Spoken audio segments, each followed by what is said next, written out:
Hello friends, welcome to study circle. আজকে আমি তোমাদের চতুর্থ শ্রেণীর আমাদের পরিবেশ বইটা থেকে তৃতীয় পর্যায়ক্রমিক মূল্যায়নের জন্য মানুষ কিভাবে পশুকে পোষ মানালো অংশটা পড়াচ্ছি। তালিকা পূরণ করার পর সরোজ দিদিমণিকে জিজ্ঞাসা করলো, চাষের কাজে তো সবসময় মানুষ নানা ধরনের যন্ত্রপাতি ব্যবহার করা শিখেছিল, কিন্তু চাষের কাজে কোন কোন পশু ব্যবহার করা হতো?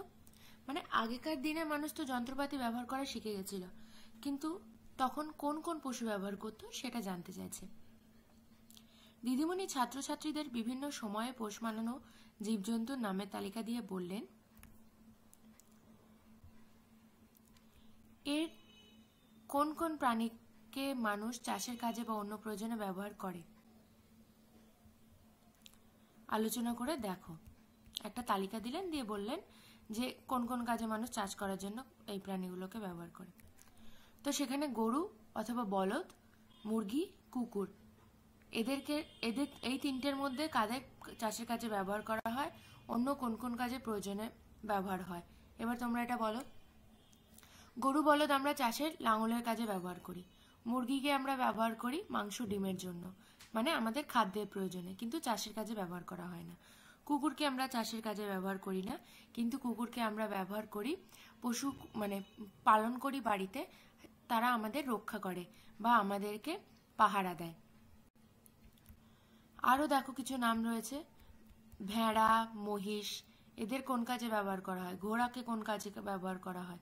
ভেড়া আমরা ব্যবহার করি কিসের জন্য? ভেড়া আমাদের দেখেছো তো যে ভেড়া চাষ করা হয়, কেন করা হয়? ভেড়ার থেকেও আমরা খাবার পাই। আর কি পাই? মানে ভেড়ার মাংস খাই আমরা। আর পাই উল, ভেড়ার লোম থেকে আমরা উল পাই, যে উলটা দিয়ে আমাদের সোয়েটার বানানো হয়। সেই সোয়েটার আমরা শীতকালে ঠান্ডার হাত থেকে রক্ষা পাওয়ার জন্য ব্যবহার করি। তারপরে মহিষ, মহিষকে চাষের কাজে ব্যবহার করা হয়। দুধ পাওয়া যায় মহিষ থেকে, আমরা দুধটাকেও খাবারের কাজে ব্যবহার করি, আবার চাষের কাজেও ব্যবহার করা হয়। ছাগলকে কি করা হয়? ছাগলও আমরা ব্যবহার করি, অনেকে ছাগলের দুধ খায়, খাবারের জন্য ছাগল লাগে, আবার ছাগলকে আমরা বাড়িতে পশু, মানে গৃহপালিত পশু হিসেবেও পুষি। হাঁসকেও তাই। হাঁস মুরগি কিভাবে আমরা পুষি সকলেই জানো। কি পায় হাঁস থেকে সেটাও তোমরা সকলেই জানো, ডিম পায়, ঠিক আছে। আর হাঁসকে আমরা ব্যবহার করি, পালন করি, ঠিক আছে। উটকে কেন ব্যবহার করা হয়? উট যেখানে থাকে রাজস্থান, সেখানে যানবাহনের কাজে বা এক জায়গা থেকে আরেক জায়গায় যাওয়ার কাজে উটকে ব্যবহার করা হয়। উটের পিঠে করে মাল বয়ে নিয়ে যায়, এছাড়াও এক জায়গা থেকে অন্য জায়গায় মানুষদেরও উট বয়ে নিয়ে যায়। আচ্ছা, শুয়োরকে কি কাজে লাগানো হয় সেটা আমাকে জানাবে কমেন্ট করে। সোহরাব জিজ্ঞেস করলো, কিভাবে মানুষ এত ধরনের পশুকে পোষ মানাতে পেরেছিল? দিদিমণি বললেন, মানুষ তখন সব পশুকেই কিন্তু পোষ মানাতে পারেনি। মানুষ বাঘের মতো হিংস্র জন্তুদের শিকার করত, কিন্তু পোষ মানাতে পারেনি। আবার গরু, উটকে মানুষ পোষ মানিয়েছিল।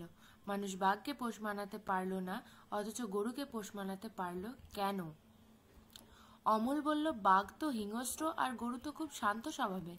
দিদিমণি বললেন, ঠিক ধরেছ।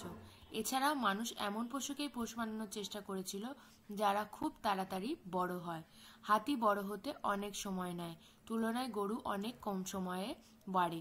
অনুপ জিজ্ঞাসা করলো, বাঘ শুধু মাংস খায়, আবার গরু নানা ধরনের খাবার খায়, এটাও কি একটা কারণ দিদি? দিদিমণি বললেন, ঠিক তাই।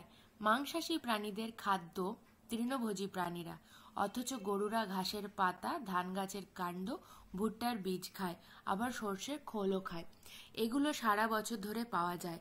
এছাড়াও এমন কিছু প্রাণী আছে যারা সহজেই ভয় পেয়ে যায় বা তাড়াতাড়ি দৌড়ে লাফিয়ে পালাতে পারে, যেমন হরিণ।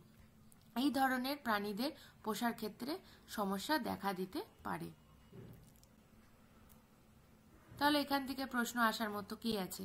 এখান থেকে প্রশ্ন আসার মতো প্রথমে যে ছকটা তোমরা দেখলে, যেখানে বিভিন্ন পশুর নাম বলে দেয়া রয়েছে আর তাদের চাষের কাজে ব্যবহার করা হয় কি করা হয় না, আর কি কাজে, চাষবাস ছাড়াও অন্য কি কাজে লাগে সেটা, এটা হচ্ছে এখান থেকে আসার মতো প্রশ্ন।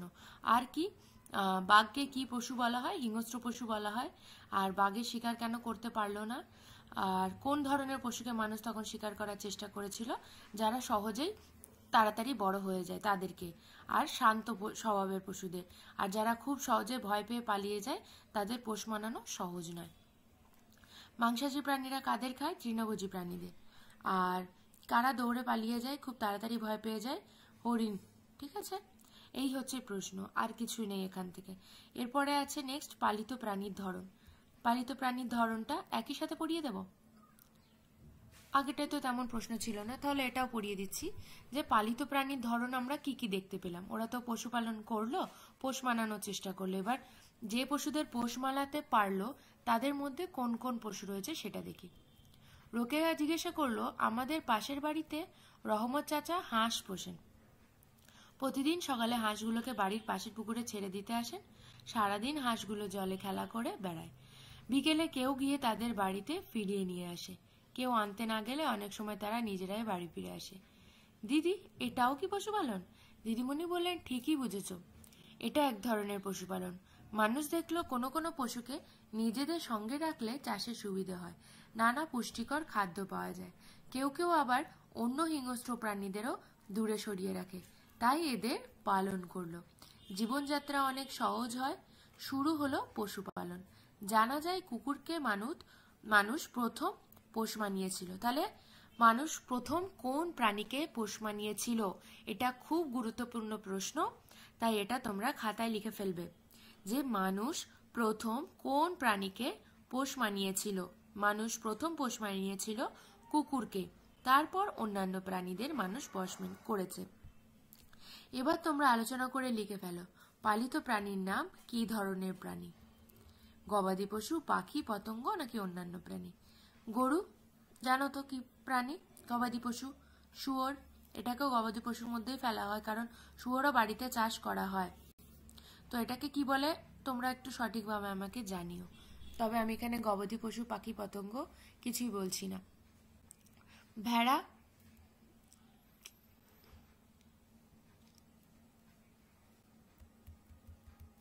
ভেড়া কি হবে বুঝতে পারছো। মুরগি, হাঁস এরা পাখি। কুকুর গবাদি পশু নয়, কিন্তু কুকুর কিন্তু অন্যান্য প্রাণী হবে। মৌমাছি, পতঙ্গ, উট, কমেন্ট করো। এর পরের দিনের ভিডিওতে থাকবে রকম ফেরে রান্না বান্না আর খাওয়া দাওয়া। নেক্সট ভিডিওটা খুব মজাদার হবে, কারণ এবার সবাই আমরা খেতে ভালোবাসি আর খাবারের নাম করতেও খুব ভালোবাসি। তাই নেক্সট দিনের ভিডিওতে আমরা দেখব কত রকমের খাবার হয়, কোথায় কোন খাবার পাওয়া যায়, আমরা সেই খাবারগুলোকে চিনি কিনা। আজকের ভিডিও এখানেই শেষ করছি। ভিডিও ভালো লাগলে অবশ্যই লাইক করবে, আমাকে কমেন্ট করে জানাবে কেমন লাগছে এই ভিডিওগুলো, আর পরীক্ষার জন্য এইটুকু ইনফরমেশন এনাফ কিনা সেটাও আমাকে জানাবে। আর কি ধরনের তোমাদের কন্টেন্ট লাগবে বা প্রশ্ন বানাতে লাগবে কিনা সেগুলোও বলো। আর অবশ্যই চ্যানেলটাকে সাবস্ক্রাইব করে রেখো আর বেল আইকনটা প্রেস করে রেখো। Thank you.